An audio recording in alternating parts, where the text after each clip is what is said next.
بسم الله الرحمن الرحیم. السلام علیکم ګرانو کتونکو د مشرق ټي وي پروګرام پښتنه کې تاسو ته هرکلی. ګرانو کتونکو نن چې موږ به خبرې اترې کوو په دغه خپل پروګرام کې هغه موضوع زموږ د پاکستان خارجه پالیسۍ کې د بدلون چې کومې خبرې اترې راځي کوم خبرونه راځي د هغې به موږ جایزه هم اخلو، د دې پس منظر به هم ګورو او دا به هم ګورو چې آیا واقعي داسې ممکنه ده او که نه، ځکه چې که موږ وګورو دې نه وړاندې وخت په وخت د سیاسي جماعتونو د طرف نه خو داسې دعوې یا مطالبې مخې ته راغلي دي، ولس هم کله داسې مطالبې کړي دي، کله صورتحال داسې جوړ شوی دی احتجاجونو کې هم خلکو او ولس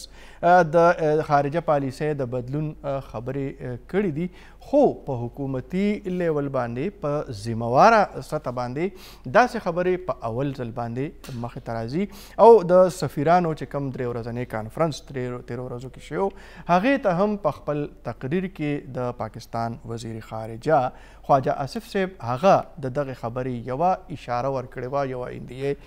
ورکړې وه. د دې سره سره بهر دنیا کې چې زموږ چا سره تعلقات په کم بلاک کې موږ وو، ظاهره خبر د امریکني بلاک کې موږ وو، د هغوی چې کومه رویه ده د هغې نه هم داسې ښکاري چې پاکستان مجبوره کیږي چې هغه په خپله خارجه پالیسۍ کې بدلون راولي او څه ګامونه او څه اقدامات د دې نه وړاندې پورته شوي هم دي. د دغه ټول صورتحال جایزه به موږ اخلو او په دغه موضوع باندې چې کوم پوهان او ماهرین موږ سره نن په پروګرام کې شریک دي، په هغې کې د پېښور یونیورسټۍ د پاکستان سټډي سنټر ډایرکټر پروفیسر ډاکټر فخر الاسلام صاحب هغوی موږ سره پروګرام کې شریک دي. ډاکټر صاحب تاسو ته پروګرام کې هرکلی وایو. همدغه شان زموږ د دغه سیمې د پېښور نوموړی صحافي تجزیه کار او د ایکسپریس ټلویزیون په پېښور کې بیورو چیف جمشید باغوان صاحب هغوی موږ سره شریک دي. جمشید صاحب تاسو ته هم هرکلی وایو. د دې سره سره موږ به د پېښور یونیورسټۍ د جرنالیزم ډپارټمنټ چیرمین فیض الله جان صاحب هغوی به لږې شیبې دپاره موږ سره د ټلیفون د لارې په پروګرام کې شریکیږي او د هغوی د وړاندې به هم موږ څه سوالونه او څه پوښتنې به ږدو. خو ټولو نه اول راځم پروفیسر ډاکټر فخر الاسلام صاحب طرف ته. ډاکټر صاحب دا کومه خبرې چې کیږي او اوس چونکې میډیا دومره تیزه شوې ده او دا کم میډیم د سوشل میډیا چې دی په هغې باندې خبره په لږ ساعت کې ټاپ ټو باټم ورسي او خلک په هغې باندې تبصرې هم شروع کړي، تجزیې هم شروع کړي او د چا په زړونو کې داسې خوشحالۍ یا خوشفهمي هم پیدا شي. دا کم خبرونه چې مخې ته راځي څه ګڼئ تاسو داسې ممکن ده؟ کاشف صاحب ما لکه تاسو اجازت راکړئ زه ستاسو سوال له راځم. خو خارجه پالیسي یو داسې څیز دی چې دا نه خو په ځای ودرېدی شي او نه سهار او ماښام بدلیدی شي. دا ډېر زیات د دوو انتهاګانو ترمنځ ډېر احتیاط غواړي او الفاظو کې هم ډېر احتیاط پکاري او بیان ورکولو کې هم ډېر احتیاطي. تاسو به اورېدلي تاسو خپل صحافیان یې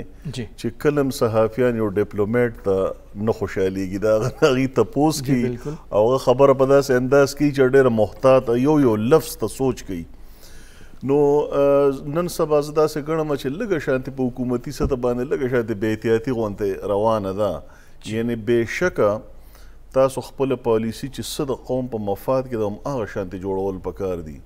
خو هغه دنیا ته په داسې طریقه پیش کول دي چې مونږ دنیا هم اصل کې د خپل موقف ملګري کو. اصلي د خارجه پالیسۍ ټیسټ دا وي چې لکه مثال په طور نن سبا د پاکستان په بار دنیا کې لوی طاقتونه او لوی چې کوم نشریاتي او استخباراتي ادارې دي هغې پاکستان هغه قربانۍ نه تسلیموي چې کوم هغه د دهشتګردۍ خلاف هغې ورکوي. داسې ښکاري چې دا زمونږ د ډیپلومیټک چې کوم محاذ دی د هغې ناکامي ده. ګنې زمونږ فوج زمونږ چې کوم قانون نافظ کوونکې ادارې دي زمونږ قوم ټولو ډېره زیاته قرباني ورکړه، مګر هغه قرباني بهر ولې نه تسلیمیږي ځکه چې زمونږ چې کوم سفارتي عمله ده په ټوله دنیا کې الا ماشاءالله که چېرته یو کس نیم پکې یا 100 کسان پکې داسې ښه وي ګنې هغې خپله ذمهواري په صحیح طریقې سره نه پوره کوي. نو زه راځم ستاسو سوال له چې دا کوم نن سبا دور راغلی دی، یو خو د پاکستان د جغرافیایي واقعه چې کوم ده د محل وقوع داسې ده چې دا هم ډېر زیات مسلې دې موږ ته پیدا کړي دي. پکار خدا د چې د انتهایی اهم محل وقوع ده. مونږ د یورپ سره ملاویو، مونږ د مشرق وسطا سره ملاویو، مونږ د افریقې سره هم د مصر په ذریعه باندې زمونږ یو لینک دی، یعنې ټول د سنټرل ایشیا سره هم زمونږ لینک دی. پکار دا ده چې دې جغرافیې مونږ ته څه ګټه راکړې وي، خو د بده مرغه دی همیشه مونږ ته نقصان راکړی دی او ټینشن یې راکړی. نو نن هم چې زموږ په خارجه پالیسۍ کې د بدلون خبرې کیږي، نو دا تاسو ګوره د افغانستان په تناظر کې کیږي. یعنې امریکا په افغانستان کې د خپل ناکامۍ ټوله ذمواري په پاکستان راچول غواړي. د افغان حکومت په خپل ځمکه باندې یعنې چې کوم ناکامۍ هغې ته مخامخ کړي ټول پاکستان په ذمه باندې ورچوي. اوس دا زمونږ د ډیپلوماسي د خارجه دفتر په ټوله دنیا کې د خورو سفیرانو یو امتحان دی. زه بعضې ملکونو د سفارتکارۍ نه خپله ډېر زیات متاثر یم چې هغې کې ایران شامل دی، په هغې کې انډیا یو زبردست پرویکټ او پالیسي ده، په هغې کې امریکا خپله ډېر اسرائیل شو، دغه شان رشیا او د 4-5 ملکونه کاشف صاحب داسې دي چې هغوی خپله پالیسي ډېره په طریقه چلوي او خپله خبره په دنیا کې په یو څو منټونو کې هغه په خلکو بنواو کي. مونږ د بده مرغه دی کې ناکام یو، سخت بیانونه خو ورکوو خو د هغې بیا کنټینیویشن نه ساتو، نو کله ناکله موږ ته خپل بیانونه مسلې زیاتې جوړې کړي. جی بالکل جمشید صاحب، تاسو ډاکټر صاحب خبرې واورېدې او یقینا د دې دغې خبرې نه انکار نشته چې زموږ یو طرف ته که زموږ چې کوم دلته کې جغرافیایي حیثیت دی، بلکې هغې ته که بیا موږ په بل دغه کې ویلی شو چې کوم سټریټیجیک پوزیشن دی زموږ، هغه سټریټیجیک پوزیشن موږ پریشانه کړي یو او موږ ته فایدې را نه کړې، او داسې نه ده چې یاره ګنې دا نه شوې اخیستی. اوس دلته کې همیشه دپاره موږ چې کتلي دي زموږ ولس په یو طرف ته رواني، زموږ حکومت په بل طرف رواني. تاسو څه ګڼئ چې آیا اوس هغه وخت راغی چې یاره ولس او حکومت دا په یو پیج شي که نه دا محض نارې دي؟ تاسو چې څنګه خبره وکړه چې د میډیا یا سوشل میډیا چې کومه ده یا انټرنیټ چې دی هغه دومره تیز شوی دی چې خلک په یو منټ کې د ټاپ ټو باټم نه هر خبر شي. نو که تاسو وګورئ بیګا سی این این یو پاکستان پسې خبر چلولی دی، دا ټول پاکستانیان دی چې هغه مهاجر دی د میامار نه روان دی او دی چل دی او دا چل دی او هر سړی هغې کې خفه دی او جلوس هم وباسي او چا څوک وایي فوج ولېږه او څوک وایي سفیر د هغې مړ کړه. خو دې پاکستانیانو ته اوس پته ولګېده چې یو 15 لکه هغه موږ سره مخکې نه اوسېږي د ډېرې مودې نه پراته دي، بالکل هغې ته هسپتال شته، نه څوک چېرته تللی شي او هغې ته هم نیشنلټي. نو موږ هغې موسمي وه، دا موسم به مو چلېږي، چغې به وخي خلک. څنګه چې ډاکټر صاحب خبره وکړه چې څه شیزونه ډېر زر بدلېدی هم نه شي او هغه ستاسو دوست چې کوم دی هغه دومره یکدم تاسو نشي بدلولی. که تاسو د ټول دا چکر وګورئ نو دا خو یو نیم کال مخکې سویلین لیډرشپ هغه اعزاز چودھري چې کوم ډان لیکس دی هغه هم دا دی که نه، هغه څه وایي، هغه وایي وزیر اعظم څه کسان لېږلي وه د کشمیر باره کې خپل مینیز هغه تللي وه ټولې دنیا ته، غټ غټ کیپیټلز ته هغې چکر ولګولو، خصوصا هغه رانه افضل پکې ډېر وکړل دی، هغه ډېر خبرې کوي، هغه هم یو ملک ته تللی و، هغه راغو هغه وزیر اعظم ته وایي ته څه لګې، د خلک خو څه بل بل څه تپوس کوي، د دې تپوسونو خلکو ته جواب پکار دی. هغه وایي زه چې راشم ما ته خلک وایي چې یار د حافظ سعید څه دی، د هغه یار د دې ملک ته څه خدمت دی د حافظ سعید، د دې تپوس وکړئ. نو دا چې دنیا کې کم زمونږ د 10 کالو کې لاړو، مونږ جګړې کوو، مونږ بم نه ډکو، زمونږ تشخص چې کم خراب شو یا مونږ په خپله وکړو یا ټولو، ځکه دا د یو کس کار نه دی چې تاسو وایي دا کله زموږ سفیر غدار شي، د امریکې غوندې وطن کې موږ سفیر لګولي هغه اخر کې غدار شي، اخر کې تاسو اندازه او کله ما که سفیر ته ټول فوجیان هغه ته سرټیفیکیټ ورکړي چې تا ډېر ښه کار کړی دی، ځکه چې هغه 14 کاله چې کومې پرزې امریکا کې پاتې د خپل تعلقاتونه هغه د ټولو ته روباسي، خو هغه بیا غدار شي. خبره دا ده چې موږ به یو ځای کې ودرېږو نو بیا به موږ تاویږو چې یو قبله جوړه کړو ځان ته، که هغه سعودي عربي، که هغه امریکایي، که هغه چاینایي. اوس چې زمونږ کومه مسله ده نو که تاسو ښه پوهېږئ چې د دې تعلقاتو خرابولو خو پارلیمنټ ذمهوار دی، ځکه چې هغه ویل قطر ته هم فوج مو لېږئ، هغه ویل سعودي عرب ته هم ولېږئ، د شام کنفلیکټ کې مې سمالي، یو کلیکټیو وزډم باندې فیصله وشوه. هغه دوستان موږ نه خفه شو او د هغې ریاکشن موږ وکتو چې ټرمپ موږ په سعودي عرب کې موږ سره څه چلو او دا کیسه هغه نه شروع شوه.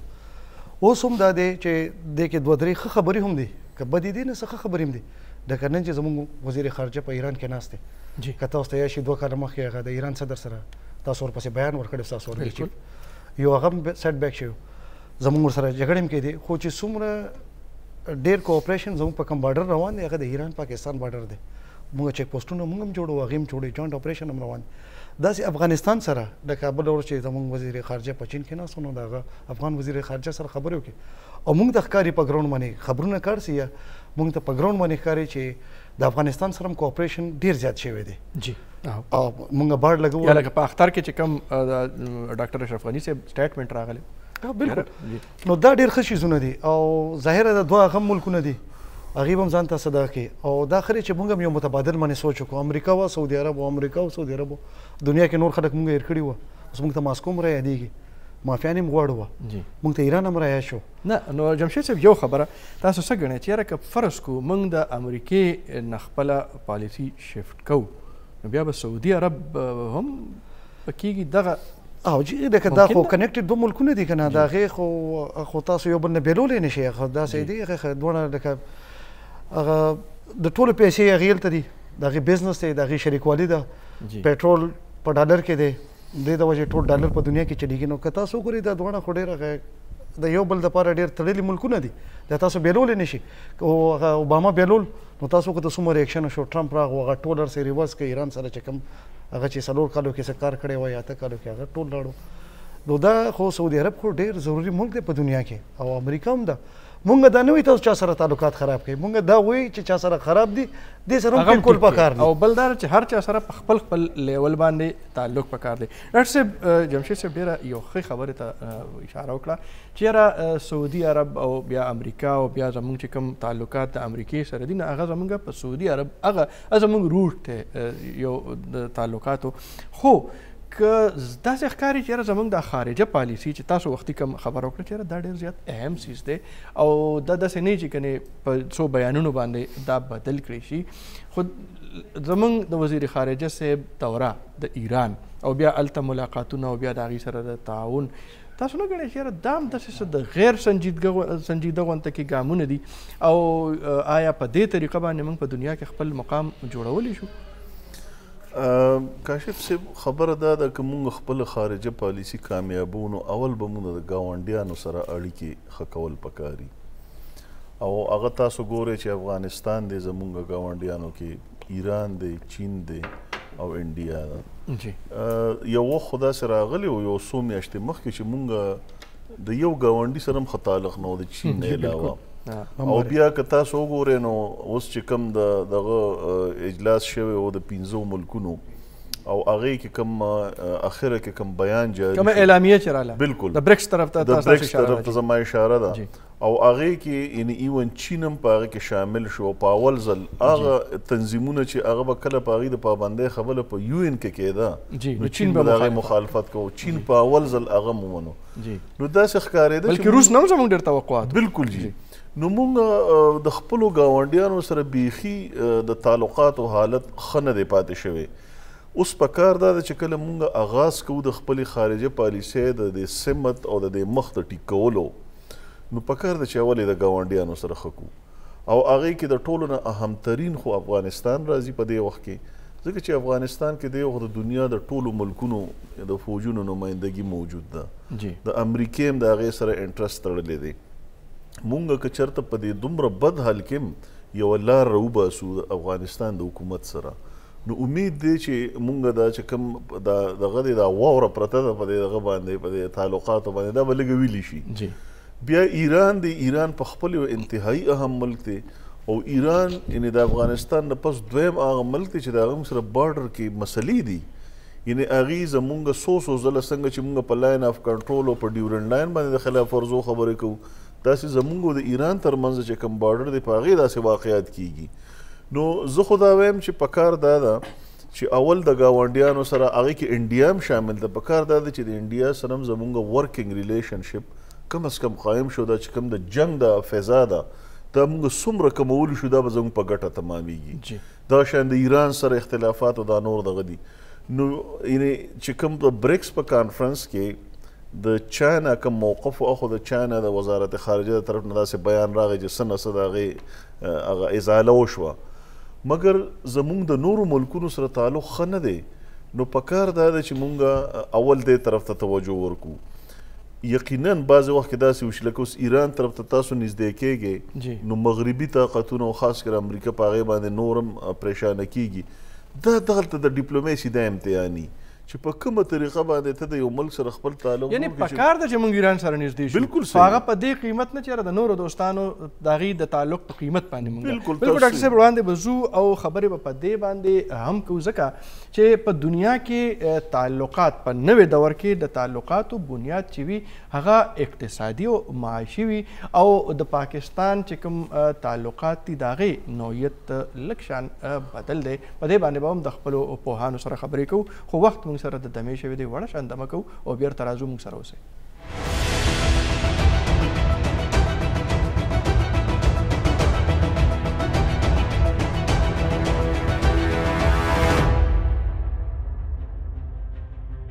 جی ګرانو کتونکو پروګرام کې وزل بیا تاسو ته هرکلی وایو او بریک باندې راتلو نه وړاندې موږ خبره کوله چې یاره د تعلقاتو نوعیت یا د هغې بنیاد هغه اقتصادي وي هغه معاشي وي جمشید باغوان صاحب که موږ وګورو دنیا کې چې خلک د تعلقاتو خبره کوي یا تعلقات جوړوي په هغې کې بنیاد د هغې دا وي چې یاره زموږ د دغه تعلقاتو به موږ ته تجارتي معاشي اقتصادي فایده راځي خو داسې نه ده چې زموږ د تعلقاتو هغه نوعیت چې وي هغه سټریټیجیک او تزویراتي وي دغه نورې خبرې وروسته وي او دا خبرې پکې وړاندې بالکل او دا که تاسو خیالي نو چې کله زوړ حکومت و د زرداري صاحب نو هغه یو خبره کړې وه چې یاره هغه ایډ نه ټریډ پکار دی موږ سره بزنس وکړي جی خو بدقسمتي دا ده چې د ملک هغه کرپشن دومره دی هغه څه ورته هغه سرې فتې دومره دی چې ستاسو کار چې کوم دی کوم بار نه خلک راځي ستاسو مدد ته یا تاسو هغې سره کار کوئ لکه دا واحد هغه بدقسمته ملک دی چې دې کې څوک انویسټمنټ کوي نو هغه هم دومره تنګی چې هغه متختي نو سیستم هغې ته پکار دی او د انویسټمنټ چې کوم دی د پیسو والا ډېر هوښیار خلک وي هغه څنګه نه وي چې جهاز ډوبېږي نو هغه منګکورې پیله ټوبخي دې کې بالکل د منګکورې عادت دی د هغې ځینې ټولو کې پیله تختی چېرته چې ګډوډ لار روان وي د ټولو کې پیله زر خپله پیسه وړي ځکه پیسه د ډېرې خوښه ده نو پیسې راوستو دپاره یو امن پکار دی که تاسو ګورئ چې 3-4 کاله د ملک امن پاتې شو نو مهنګایي هم لږه کمه شوه هغه رو رو هغه شکل راوتل شروع شو نو بیا څه داسې شیز ته موږ ور مخامخ یو 3 کاله 4 کاله څه ملک ترقي وکړي که ستاسو خیال چې 2001 2002 3 4 پورې څخه د مشرف هغه پیسې چې کوم امریکې نه راتلې یا څه بزنس روان و انویسټمنټ ورته ووایي ځکه چې بهرنۍ پیسې وي خو 2004 نه پس هغه دومره لاړو چې کوم هغه خپلې مور پسې 100 اربه روپۍ د پاکستان هم 100 اربه ډالر دی وي چې تاوان ورسره پورې شوی دی موږ پکې خپل هم بیلو دی نو انویسټمنټ دپاره خو کنټینیویټي چې تسلسل یې امن یې او پالیسي چې هغه داسې نه چې څنګه ډاکټر صاحب وختي چې کومه خبره کړې چې سهار بدله شي او مازدیګر چې بیا راپاسې نو دې ملک کې دا کارونه به چې څو پورې روان وي چې سهار یو رنګې نظام وي خو ماښام څه شی بدل شوي دا به همداسې کېږي او دې دپاره ضروري خبره دا ده د دې ملک خلک به دا ملک ټیک کوي دا به دا څه خلک چې په سکرین ښکاري یا په حکومت کې ناست دي دا د دې د وس کار هم نه دی دا به موږ ټیک کوو موږ به ودرېږو چېرته موږ ته غلطي ښکاري هغه به اوچتو به خو بدقسمتي جمشید صاحب د اولس خبره کوو که نه نه که موږ وګورو زموږ اولس ته خو یو ناره په خوله کې واچولی شي لکه پاپولر ناره هغه په یو وخت کې دا وه چې یاره بس امریکا مرداباد او د امریکې سره نو بیا هغې ته که ګورو نو خو پکار خو دا و چې مخکې دا پالیسي بدله شوې خو تاسو چې څنګه خپل دغه کې ویلې چې د عوام پالیسي بدلې جی د حکومت پالیسي بدلې دا اصلي یو دا هم ډېر اصلي زمونږ دغه بدقسمتي دی چې هغه څنګه وایي چې فوج او حکومت په یو پیج دی هغه پیج هغه وایي چې خلک وایي نمبر یې بدلې دي پیج خو یو دی خو یو اړخ دی یو هغه اړخ دی دا هم لکه دی عوام ته دومره غلطې خبرې دماغ کې ورچولې دي چې هغې نه څوک روزي نه که تاسو خلکو ته خلک وایي چې امریکا خو دا چلې کړې دا چې امریکې به څه کارونه پاکستان سره کړي که دی وایي چې امریکا دومره بده ده ټوله اصله خو د پاکستان چې کومه ده دا امریکنۍ ده او دومره زر دا چې کوم موږ وختي چې شیټ په دې د وجې هم نه کېږي چې موږ سره د امریکې ډېر ټیکنالوجیز دي خبرې به روانې خو د بي بي سي پاکستان ایډیټر هارون رشید صاحب هغوی موږ سره د ټلیفون د لارې پروګرام کې شریک دي السلام علیکم هارون صاحب جی وعلیکم السلام هارون صاحب تاسو ته پروګرام کې هرکلی وایو پروفیسر ډاکټر فخر الاسلام صاحب او جمشید باغوان صاحب موږ سره پروګرام کې شریک دي او خارجه پالیسي د بدلون چې کومې خبرې کیږي او زموږ وزیر خارجه صاحب چې کومې دعوې کړي دي او بیا هغه پکې ایران دوره هم کړې ده، څه ګڼئ تاسو د پاکستان د خارجه پالیسي د هغې بنیاد دی څه او په داسې وخت کې دغه خبرې کول د بدلون آیا د دې څه نتیجه راوتی شي؟ ګوره پاکستان په خپله دا خبره کوي او د خواجه آصف چې کله نه وزارت خارجه چارج اخیستی دی هغوی دغه خبره کړې ده چې یو ریسټ د فارن پالیسي غواړي او د وی نیډ ټو پوټ آور هاوس ان آرډر، مطلب خپل کور به مخکې سمو نو بیا هغه نه پس به خارجه پالیسي به پخپله به سم شي. نو څه کوتاهیانې خو وې د پاکستان خارجه پالیسي کې او دغه کوشش دی او خلک هم دغه غواړي چې هغه چې کوم غلطیانې ماضي کې شوي دي چې هغه څه قسمه هغه نه غلطیانو نه چې کوم سبق مونږ اخیستی دی هغه نه مخکې لاره ځان لا یو نوې لاره جوړه کړو، داسې لاره جوړه کړو چې هغې کې نه د چا خلق کې وو نه چې د چا بد کې پکار یو داسې انډیپنډنټ او نان الاین غونډې پالیسي وي چې څه کې د کوم ملیټنسي ایز ا ټول پخوا استعمال شوی دی د هغې هم مخنیوي وشي او د دا تور چې دی بیا په پاکستان باندې ونه لګي. نو پکار دا دی چې که دا تور لرې شو نو دا به زه به وایم چې د خارجه پالیسي ټولو نه غټ کامیابی به وي. هارون صاحب دې نه وړاندې جمشید صاحب یوه خبره وکړه او د هغې چې یاره د پاکستان خارجه پالیسي که موږ په دې انداز کې ووایو چې یاره یو بلاک دی د امریکې او په هغې کې موږ شامل یو، بیا زموږ د دوستان لکه د سعودي عرب سره زموږ یو تعلق دی، بیا د خلیج نور ملکونه او د هغې نه زموږ څه فایدې هم دي، نو که دا شفټ راځي نو هغې ته به نقصان نه رسي؟ نه ګوره دا پاکستان زما په خیال د بلاکس والا چې خارجه پالیسي ده هغه دونه مفید نه دی ثابت شوی، که هغه سینټو وي که سیټو وي که نین وي که ستاسو یا د نان الاین موومنټ وي نو هغه نه خاص پاکستان ته خو فایده نه دی شوی. پکار دا دی چې هر هیواد سره خپل یوازې ځان له یو پالیسي پاکستان جوړ کړي او چې څنګه خواجه آصف وایي چې خپل ملکی مفاداتو په بنیاد باندې موږ د هر ملک سره خپل اړیکو باندې به خبره کوو او خپل مفاد به ټولو نه سر ساتو. نو که دا هغه وشي نو بیا که سعودي عرب موږ سره ښه او زموږ تعلق سعودي عرب سره ښه نو بیا نه د امریکا هغې باندې څه اثر کیدی شي نه د ایران د هغې دپاره اثر راوستی شي او که امریکا سره زموږ مذاکرات دي یا تعلقات دي نو هغه خپل یو هغه پکار دی براه راست چې هغې کې که بیا داسې مطلب افغانستان باندې دواړه ملکونو سټیټډ پالیسي خو همدغه ده چې هلته موږ غواړو چې امن راشي. نو امن څنګه راشي؟ په دې باندې بیا دواړه هیوادونه که مخ کینی او خپلو کې په دې باندې خبره وکړي نو هغه ستونزه هم دغسې لرې کیدی شي. نو زما په خیال هر ملک سره انډیویجولي که خبره وشي او تعلقات خپل چې کوم نقصانات دي یا فواید دي که هغه بنیاد باندې که موږ هغه کیټګرایز کړو نو هغه به زیات بهتره وي انسټیډ اف که مونږ داسې کله امریکې طرف ته اړو کله روس طرف ته غواړو چې هغه هم فایده وشي او هغه هم خوشحاله وي کله اخوا نو داسې نشي کېدی. دا هر ملک سره خپل د جغرافیې د سیاست او د هغې ملک حالاتو سره زموږ حالات هم سمون خوري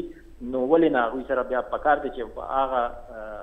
خطوطو باندې خبره وشي. هارون صاحب تیرو ورځو کې چې کوم د سفیرانو درې ورځنی کانفرنس چې و په اسلام آباد کې او ستاسو په هغې باندې ډېر ډونګې نظر هم و، څه ګڼئ تاسو چې یاره دغه سفیرانو ته څه ټاسک ورکړی شوی دی او هغې به په دغې باندې کار کوي که نه دا بس د روټین یو کانفرنس و او په هغې کې بس ناسته وشوه او ختمه شوه؟ نه زما په خیال خو مهم کانفرنس و او دا مطلب خپلو کې کېناستل هم یو غټه خبره وي چې کم از کم دا زموږ سفیران چې دي په هر هیواد کې او دا ډېر امپورټنټ هیوادونه وو چې د چا سفیران دلته رابللي وو نو هغه یو خو هغوی به یو فیډبیک به ورکړي خامخا وزیر اعظم ته به یې ورکړي هغه هم پکې راغلی و وزیر خارجه هم راغلی و نور پکې ډېر ستر خلک ناست وو نو هغوی هر ملک نه ورته فیډبیک به هم یو میلاو شي امریکا کې په چین کې خلک ستاسو باره کې دا سوچ کوي په سعودي عرب کې دا مسله ده نو بیا په هغه باندې امید خو دغه دی چې بیا یو جوائنٹ سټریټجی غونته به سټریټجایز شوی وي چې کا امریکای سره موږ تعلقات خو غواړو نو هغه د لپاره سکی دی شي او دا نور سره سکی دی شي نو هغه اعتبار سره خو دا یو هغه دی او پکار دی دا خو مطلب هر کال داسې یو فیډبیک سیشن پکار دی چې پاکستان کې وزارت خارجه کې او دا نور خلک هم په خبر شي چې دنیا کې زمونږ ایمیج څنګه دی او هغه څنګه سمېدي شي او چې ټولو نه اکنامک چې کوم پرایورټي دا هغه ټول هر هیواد چې دی هغه خپل پالیټکس هم کوي میلیټنسي هم کوي نور کارونه هم کوي خو اکنامک انټرست ټولو نه بر ساتي نو پکار خدا دی چې پاکستان هم چې هر چا سره هغه کړي تعلقات خکولو کې ټولو نه مهم پکې خبره دغه وی چې یاره اکنامک د معاشي فواید په څنګه والي چې زموږ خلک ته پیدا وشي پکې نوکریانې ملاو شي کاروبار ښه شي نو امید خو دغه لري چې دا ستونزې که یو ځل لرې شو نو بیا خامخا دې رخته هم پاکستان به پیدا وشي جی ډیره مهرباني هارون رشید صاحب د بي بي سي پاکستان ایډیټر تاسو موږ ته وخت راکړ او خپل ماهرانه رائے مو موږ سره شریک کړه ډاکټر فخر الاسلام صاحب تاسو خبرې خو اورېدې خو دې دوران کې زما ذهن ته یو سوال راغی او د تاریخ د یو استاد په حیثیت باندې تاسو وړاندې کږدم چې ویل کېږي دا چې هر کله پاکستان جوړ شو نو په هغه وخت کې موږ ته د دواړو طرفونه دعوت او بیا موږ هغه دعوت یو دعوت مو رد کړ او بل دعوت مو قبول کړو موږ د امریکای بلاک ته لاړو بیا د سیټو د سینټو ممبري هغه کې موږ واغسته څه ګڼئ او داسې ویل کېږي چې دا د مفاداتو په بنیاد باندې شوې وه څه ګڼئ تاسو چې یاره واقعي دغه وخت کې دا فیصله دانشمندانه وه د وخت تقاضا وه که نه د مفاداتو په بنیاد شوې وه دا د لیاقت علي خان مرحوم چې کوم اولنۍ دوره باره کې دا کومه خبره مشهوره ده دې کې لږ شانتې ایگزیجریشن او مبالغه رایي شامله ده حقیقت دا دی چې زموږ د پاکستان چې کوم لیډرانو په اوله کې دا ټول ویسټرن ایجوکیټډ په مغرب کې تعلیم کړی جی د هغې سوچ ټول مغرب ته ورته بل پاکستان یو اسلامي ملک و نو پاکستان کې دننه د کمونیزم په باره کې یو یره او یو کرکه موجود وه نو لحاظه دا ټولې خبرې چې او بل زموږ چې کومه آرمي وه هغه موږ ته په دغه کې چې ملاو شوې وه په وراثت کې نو هغه هم د برټش آرمي وه یوه قسم له جی نو دا ټول فیکټر چې راجمع شي نو پاکستان ګراوند مخکې نه جوړو جی بالکل پاکستان به خامخا مغرب طرف ته هغه جوکاوه نو دا خبره ده چې په دې سلسله کې زه اکثر چې دا ګورم چې انډیا دومره په کامیابۍ سره په سوړ جنګ کې هم خپل ډیپلوماسي چلولې ده او چې څنګه سوړ جنګ ختم شو نو چې بیا بالکل یو چینج شو پالیسي نو بیا هم ډېره په کامیابۍ وچلوله مثال په طور عمر بر هغې د سوویت یونین حمایتیانو خو چې کله او د سوویت یونین نه ډېر زیات مدد واغسته مفادات یې واغستل بالکل او چې کله سوویت یونین خپل انجام ته ورسېد نو ډېر په تیزۍ سره او په کامیابۍ سره د هغې ډیپلوماسي چې وه په دې امتحان کې کامیابه شوه چې هغه امریکای سره خپل تعلقات جوړ کړو نن هغه د موست فیورټ نیشن دی د امریکای بالکل او د امریکای د هغې سره مفادات او د امریکای صدر چې هلته په دوره راځي مثال په طور تیر ځل چې اوباما راتلو نو ما د هغه سپیچ اورېدو چې هغه خپلو خلکو ته وایي چې زه انډیا ته ځم او تاسو دپاره به 70,000 جابز راوړم د انډیا نه یعنې مطلب ګوره څنګه چې جمشید صاحب هم خبره وکړه چې اقتصادي لحاظ سره ته مضبوط او دنیا ته دا پته ولګېده چې د دې ملک سره څه د ورکولو هم شته مونږ خو همیشه لاس نیولي څیزونه اخلو دا نه ده چې زموږ سره څه نشته مونږ سره وسایل شته زمونږ چې کم تاسو وختي خبره وکړه جغرافیایي دا چې کم اهمیت دی دا هم زمونږ یو ډېر لوی په کار راتلی شي مګر خبره هم هغې ته راځي چې یو ویژنري قیادت چې یو دوراندیشه قیادت او هغه قیادت په مشرۍ کې بیا موږ خارجه پالیسي داسې جوړه کړو چې کم نه کم نقصان اخلو او ډېره نه ډېره فایده جی بالکل ډاکټر صاحب په دې باندې هم بس تاسو رائے اخلو چې یاره حل څه دی لکه تاسو خبره وکړه چې یاره خلکو ملګرتیا هم وکړه او بیا هغه ملګرتیا یې پرېښوده هم ډېر په مهارت سره هم او دواړو طرفونو نه فایدې واخیستې او موږ نقصان پورته کړو په دې به خبرې کوو خو وخت یو ځل بیا موږ سره د دمې شوی دی وړه شان دمه کوو بیرته راځو مشرق ټي وي ګورئ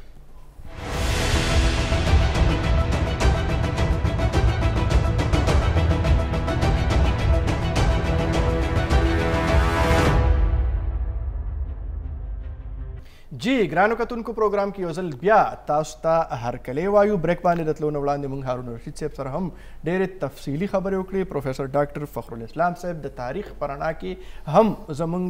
رهنمایي کوله. دا وخت د پیښور یونیورسټۍ د شعبې صحافت چیرمین پروفیسر ډاکټر فیض الله جان صاحب موږ سره په لاین دی. السلام علیکم فیض صاحب.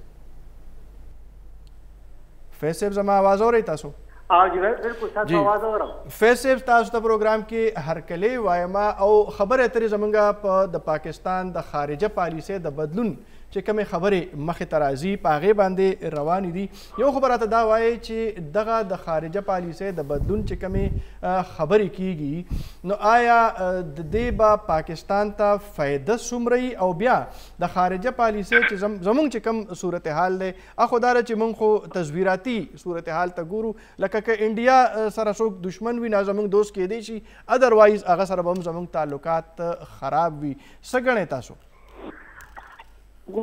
اول خبره دا ده چې د پاکستان د بدلون خبر چې موږ کوو دا د موږ ذهن کې وساتو چې دې نه مطلب دی زموږ د پاکستان او د امریکې تعلق جی او بلکې نو خارجیت پالیسي چې موږ وایو نو هغه صرف د یو ملک سره پالیسي نه وي هغه د ټولو سره جی نو دې وخت کې ملک وګورو پاکستان په خو شا کې ورسره څلور پنځه ملکونه دي په هغې کې صرف د چین نه علاوه د نورو ټولو سره د پاکستان تعلقات کم از کم دوستانه نه دي. امریکې هندوستان سره خو تعلقات ډېر خراب دي. افغانستان سره هم دوستانه تعلق نه دی. ایران سره هم تریخوالی په دې شي باندې موجود دی. نو یو خو دا شی موږ ته ښیي چې یاره د پاکستان خارجه پالیسي کې کمی کم ځای کې دی. د دې لکه نن نه د دې ډېر مخکې نه ضرورت و چې پاکستان خپله خارجه پالیسي په دې حوالې سره بدله کړي. دویمه غټه خبره داسې ده چې ګورې کله د پاکستان باندې چې د یو نړیوال فشار راغلی دی دباو راغلی دی نو موږ ګورو چې ډېر کم ملکونه د پاکستان سره ودرېږي. لکه دې وخت کې د امریکي صدر ټرمپ چې په پاکستان باندې کومې لکه نیوکې وکړې کوم الزامونه پرې ولګول نو د هغې په سپورټ کې موږ وکتل چې سوای د چین نه بل داسې یو ملک هم کولاو د پاکستان په سپورټ کې رانغلی. لکه د میډل ایسټ نه موږ ونه کتل د عرب ملکونو نه چېرې یو ملک کولاو د پاکستان سره ولاړ وي داسې موږ بل ملک شرط کې ونه کتلو. نو دا چې ټول موږ ګورو دا سبق اصیلول پکار دی چې د پاکستان خارجه پالیسۍ کې یو بنیادي خامي موجوده ده او هغه بنیادي خامي چې کوم دی هغه لرې کول ډېر ضروري دي. جی ډاکټر صاحب دا راته ووایه چې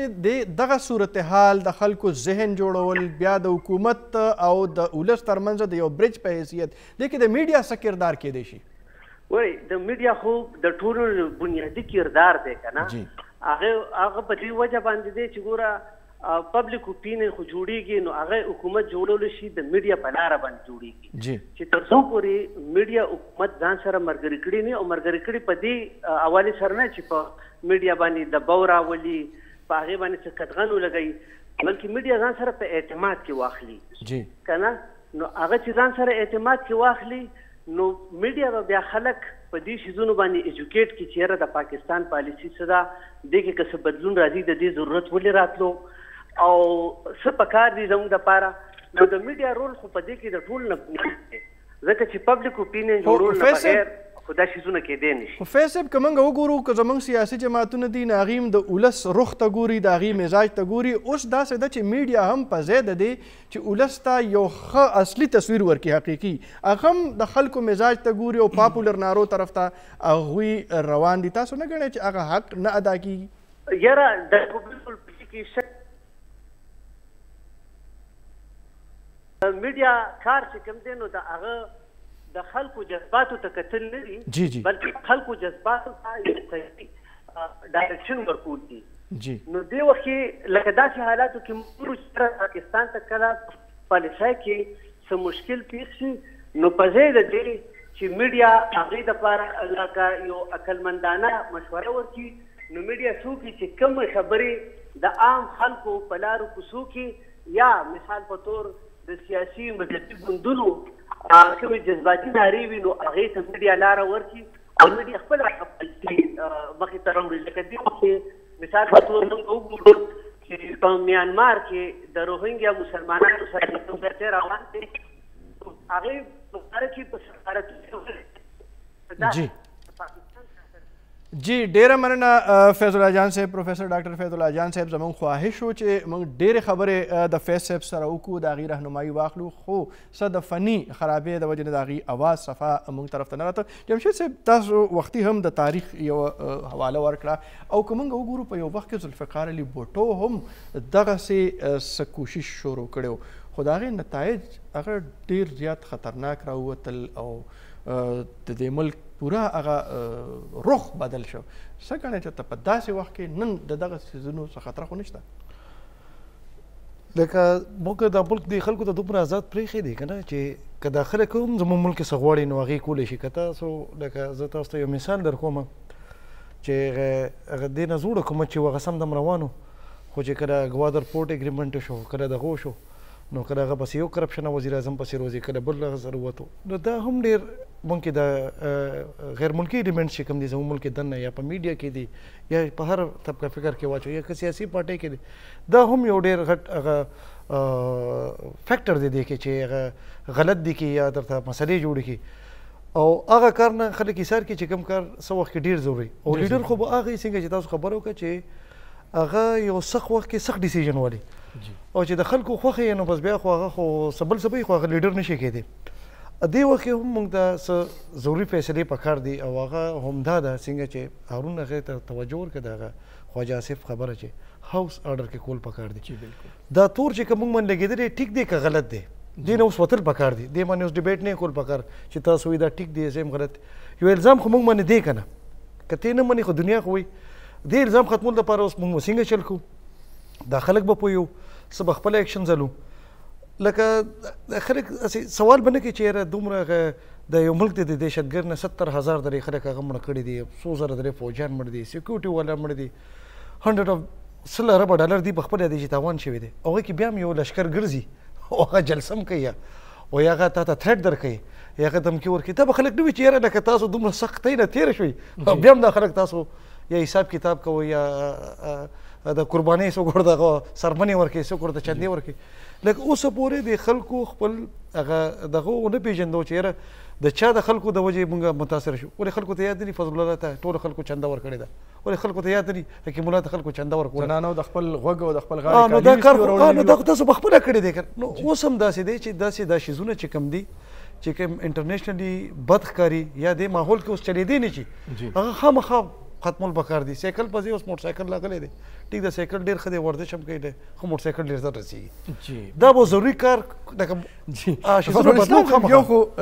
دی چې کومه خبره وکړه په دې کې به هم چې تاسو پکار ده چې وړاندې بوځئ خو دې کې یو بله خبره لکه څنګه چې دی ووایي چې یاره یو حکومت فیصله وکړه د ګوادر پورټ او بیا پس د هغه حکومت خلاف نو داسې ښکاري چې په دغه څیز کې زموږ سیاسي قیادت او زموږ اسټابلیشمنټ هغه هم د هغې یا خو رخ جدا جدا دی یا که موږ ووایو مفادات جدا جدا دي د هغې رابطې جدا جدا دي د ذوالفقار علي بوټو حواله که موږ ورکوو بیا وروستو دغه د ګوادر پورټ حوالې سره د تیر حکومت چې کومې فیصلې وشوې څه ګڼئ تاسو او بیا د ډومور مطالبو باوجود موږ د خپل 80,000 خلکو او د 100 ارب روپو تاوان هغه موږ اسټابلیش نه کړی چې هغه موږ بار خلک په هغې باندې پوه نه کړي شو بالکل کاشف صاحب په دې خو ډېر زیات زړه ته درد رسي چې مونږ څومره د دې وار ان ټیرر خلاف چې کوم جنګ کې زمونږ څومره تاوان وشو او زمونږ بچي چې کوم پاتې دي ژوندي هغه هم نفسیاتي مریضان دي بالکل مونږ د پېښور څه ونه لیدل کومه تباهي وه چې د پېښور ونه لیده بیا هم دنیا چې ده نو مونږ ته مظلومان نه وایي دا زمونږ د خارجه پالیسۍ د ټول نه لوی امتحان دا دی بل څنګه چې تاسو خبره وکړه چې سیاستدانانو کې یقینا زه دا وایم زه په دې حق کې یم چې خارجه پالیسي د پارلیمنټ د کلیکټیو وزډم لاندې جوړه شي او په هغې کې چې کومه حصه د سیکیورټي ادارو وي بېشکه د هغې ماهرانه رایې د پکې هم شامله شي مګر موږ دا ګورو چې چونکې پاکستان اوس په یو سیکیورټي سټیټ کې بدل شوی دی نو زیات تر دغه چې کوم دی د تله درنه هغه طرف ته ده خو زه دا وایم چې سیاستدانان بعضې وخت یو غلط کار بل کوي هغوی د کریډټ اخیستو ډېر زیات کوشش کوي. جی بالکل، او دا زموږ ډېر لویه بدقسمتي ده. او لکه د سی پیک دی که نه، د سی پیک د غبارې کې چې څومره هوا دی حکومتونو واچولو، واجي او دا بس ډالر را روانې دي او دا به کېږي او دا به کېږي، یعنې صرف هغه سیاسي پوینټ سکورینګ دپاره ما او تیاری هېڅ نشته. بالکل ما یو ګراوند باندې تیاری هېڅ نشته. بالکل جی ریپورټ ما کتو چې بنگلادیش سره چاینا یعنې 28 بلین ډالرز معاهدې کړي دي. مونږ خو د هغوی چغې وانه اورېدې چې هغوی چغې وایي چې مونږ سره ډالرې دي او را روانې دي او ډالرې به وي. نو دا چې کوم آوټ آف پروپورشن دا چغې مونږ وهو، دا کریډټ اخلو چې دا زما حکومت دا کړي، دا زما حکومت، دا کله ناکله د خارجه پالیسۍ هغه چې کومه نیریټیو د هغې ته نقصان رسوي. نو پکار دا ده. ډاکټر صاحب دې سره یو وابسته یو بل سوال زما ذهن ته راغی چې دا موږ د بلاک د تبدیلۍ خبره کوو، موږ د امریکي بلاک نه راووتو، موږ د چاینا او د روس بلاک ته ورننوتو. نو آیا زموږ چې کوم مسایل دي یا چې زموږ کوم معاملات ډېر اوږده، آیا دا ملکونه زموږ هغه ضروریات پوره کولی شي؟ کاشف صاحب اولنۍ خبره خو زه دې سره اتفاق نه کوم چې اوس هم بلاک سیسټم په دنیا کې موجود دی. اوس خو ټوله دنیا جي د اکنامک دغه په بیس تاسو وګورئ د بریکس د ملکونو ته وګورئ، دې کې بلاک د کمې نه دی. یو ساوت افریقا د دنیا هغه سر دی، روسیې بل سر دی، برازیل بل سر دی. یعنې مطلب دا دی اوس دا خبرې ختمې شوې چې 2 بلاکونه دي او 3 بلاکونه دي او نان الاینډ لفظ هم ختم شوی دی. اوس په یو ملک د دنیا په ترقۍ کې خپل یو ورد شو کوي، خپل صلاحیت په شو کوي، د هغې نه پس په دنیا مني. نو ګوره د پاکستان اکانومي لږ ورځو مخکې، لږ څو میاشتې مخکې ډېر په صحیح ټریک باندې روانه وه او دا امید کېدی شو، بلکې خلکو دا پیشګویي هم شروع کړې وه چې 2030 کې یا 2025 کې به پاکستان د دنیا د 10 لوی اکانومیز یو حصه وي. مګر موږ وکتل چې بیا یو اړې ګړې راغی سیاسي او زمونږ سټاک مارکیټ هم کریش شو، زمونږ په مارکیټ باندې د هغې ښه دغه رانغی. نو پکار دا ده چې مونږ د سیاسي چې کوم اړې ګړې دی یو خو د دې نه ځان وساتو. زمونږ اپوزیشن لم د عقل نه کار اخیستل پکار دي، زمونږ حکومت لم د عقل نه کار اخیستل پکار دي چې داسې یو دغه منځ ته نه راځي اړې ګړې چې هغې نه بیا زمونږ قومي مفاداتو ته نقصان رسي. جمشید صاحب یو خبره دا هم کېږي چې یاره امریکا هغه لګیا د موږ په زور د خپل بلاک نه وباسي. نه زما خو چې که ذاتي خیر ګورې، زما خو څنګه چې زه بوش ته ګورم، بوش ډېر ګرمه ډېر سخت و، داسې موقع ته بیا دومره ډېرې پیسې ورکړې پاکستان ته. خو ته خو د ټرمپ هم داسې ښکاري. ټیک ده تعلقات دغه دي، خو د امریکې امپورټنس خو په دنیا کې شته، ته منې که نه منې خبره. او هغه موږ دا وایو چې موږ د چې چا سره تعلق نه دی ساتلی دا هم خراب کار کړی. پکار دی چې اوس موږ ټول خپل تعلق خلکو سره ټیک کړو. زه تاسو ته د امریکې د انفلوئنس یو مثال در کوم. د یو شیخ رشید ډېره پروپیګنډه کړې وه چې هغه ترکي والا موږ نه F-16 والا پایلټ غوښتلي وو، موږ ورکړي نو. نو هغې مزې خبره دا ده چې کله تاسو F-16 ولې د امریکې نه، نو هغه به صرف تاسو امریکې باندې ټیک کوئ، ته تاسو نشئ په بار سړي په درېیم کس هغې ته درېیم ملک اکسس نشته هغه اګریمنټ کې. نو ترکي هغه پایلټان ټول هغه جیل ته لیږلي دي کود آباد. نو هغې سره پایلټان نو موږ ورته اجازه ورزو،